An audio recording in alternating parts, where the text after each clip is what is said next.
வணக்க மக்களை, சட்டமன்றம் கிடைக்கப்பட்ட மிக முக்கிய தகவல் என்று வெளியாகி இருக்கிறதா? தந்தைக்கு போடி, மகனுக்கு ஆண்டிப்பட்டியா? திமுகவிடம் ஓபிஎஸ் போட்ட ஒரு மெகா டீல் என்ன? ஆடிப்போன எடப்பாடி. வாங்க வீடியோவை முழுவாக கண்டாம். அதாவது தமிழகத்தில் வரக்கூடிய இந்த 2026 சட்டமன்ற தேர்தல் என்பது கண்டிப்பாக தமிழகத்திலே அனைத்து கட்சிகளும் சந்திக்கக்கூடிய ஒரு முக்கியமான தேர்தலாகத்தான் தமிழகத்தில் இந்த தேர்தல் பார்க்கப்படுகிறதா. அதாவது தமிழகத்தில் நடக்கக்கூடிய 2026 சட்டமன்ற தேர்தல் என்பது இன்னும் 2 மாத காலம் மட்டுமே இருக்கும் சூழலில் அனைத்து கட்சிகளும் தங்கள் கட்சி பணிகளை தீவிரமாக செயல்பட்டு வருகிறது. அந்த வகையில் தான் அதாவது தேர்தல் ஆணையமோ தேர்தல் தேதியான அறிவிப்பு ஒன்று வெளியிட்டிருக்கிறதா. ஏப்ரல் 23ஆம் தேதி தமிழகத்தில் கண்டிப்பாக 2026 சட்டமன்ற தேர்தல் என்பது கண்டிப்பாக நடைபெறக்கூடிய சூழல் தான் உருவாகி கொண்டிருக்கிறதா.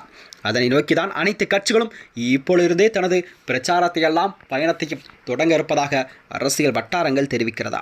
இந்த வகையில்தான் அரசியல் களத்தில் யாரும் எதிர்பாராத இந்த ஒரு அதிரடி திருப்பமாக அதிமுகவின் முன்னாள் ஒருங்கிணைப்பாளரும் முன்னாள் முதலமைச்சருமான ஓ பன்னீர்செல்வம் அவர்கள் திமுகவில் இணைந்துள்ளது என்பது தமிழக அரசியலிலே ஒரு பெரும் புயலை கிளப்பியிருந்ததா.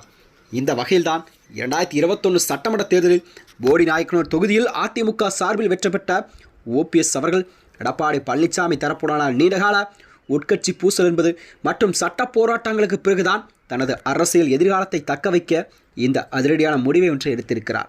தற்பொழுது 2026 சட்டமன்ற தேர்தலை முன்னிட்டு திமுகவில் அவர் இணைந்துள்ள நிலையில்தான் திமுகவில் அவர் தன்னுடைய விருப்ப மனுவை தாக்கல் செய்துள்ளாராம். அதாவது அண்ணா அறிவாலயத்தில் முதல்வர் ஸ்டாலின் முன்னணியில் நேர்காணலில் பங்கேற்றுள்ள ஒரு அதிகாரப்பூர்வமாக உறுதிப்பட்ட செய்திதான் அரசியலில் பார்க்கப்படுகிறதா. இந்த அரசியல் மாற்றத்திற்கு ஓபிஎஸ் மட்டுமின்றி அவரது மகன் ஓபிஎஸ் ரவீந்திரனும் அதாவது முன்னாள் எம்பியுமான ஓபி ரவீந்திரநாத் களமிறங்கியிருக்கிறாராம். அதாவது போடி, ஆண்டிப்பட்டி மற்றும் கம்பம் ஆகிய தொகுதிகளில் தங்களது செல்வாக்கை நிரூபிக்க அவர்கள் திட்டமிட்டிருப்பதாகவும், குறிப்பாக சொல்லப்போனால் தனது தந்தைக்காக போடி தொகுதியிலும் தமக்காக ஆண்டிப்பட்டி அல்லது போடி தொகுதியிலும் போட்டியிட ரவீந்திரநாத் விருப்பமனு ஒன்றை அளித்திருக்கிறாராம். தென் மாவட்டங்களை பொறுத்தவரை ஓபிஎஸ்ஸின் வாக்கு என்பது செல்வாக்கு என்பது அதிமுகவின் கோட்டையாக கருதப்படும் பகுதியில் அந்த கட்சியின் வாக்கு வங்கியை சிதைப்பதே திமுகவின் முக்கிய வியூகமாக கருதப்படுகிறது.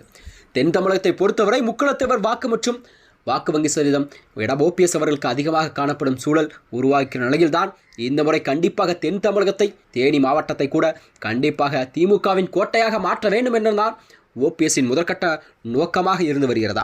2026 சட்டமன்ற தேர்தலில் ஓபிஎஸ்ஸின் இந்த நகர்வு அதிமுக தலைமைக்கு தொண்டர்களுக்கும் ஒரு மிகப்பெரிய அதிர்ச்சியை ஏற்படுத்தியிருக்கிறதா. நீண்ட காலமாக ஓபிஎஸ்ஐ திமுகவிடம் பி டீம் என்று எடப்பாடி பழனிசாமி விமர்சித்து வந்த நிலையில்தான் தற்போது அது உண்மையாகிவிட்டதாக அதிமுக தரப்பு விமர்சனங்களை முன்வைக்கிறதா. இருப்பினும் தென் தமிழகத்தை முக்குளத்தேவர் சமூக வாக்குகளை மொத்தமாக அறுவடை செய்யும் எடப்பாடி பழனிசாமிக்கு அரசியல் ரீதியாக ஒரு பலத்த செக் வைக்கவும் ஓபிஎஸ் வருகை என்பது தங்களுக்கு ஒரு பெரும் பலம் என்றும் திமுக உடன்பிறப்புகள் எல்லாம் கூறியிருக்கிறார்கள். இந்த வகையில்தான் அதாவது ஓபிஎஸ் கேட்கும் தொகுதிகளை கண்டிப்பாக திமுகவின் தலைவரான ஸ்டாலின் அவர்கள் கொடுப்பாரா என்றுதான் ஒரு கேள்விக்குறியாக பார்க்கப்பட்டு வருகிறது. மேலும் இது போன்ற வீடியோக்களை தெரிந்து கொள்ள நமது சேனலை மறக்காமல் சப்ஸ்கிரைப் செய்து கொள்ளும். நன்றி, வணக்கம்.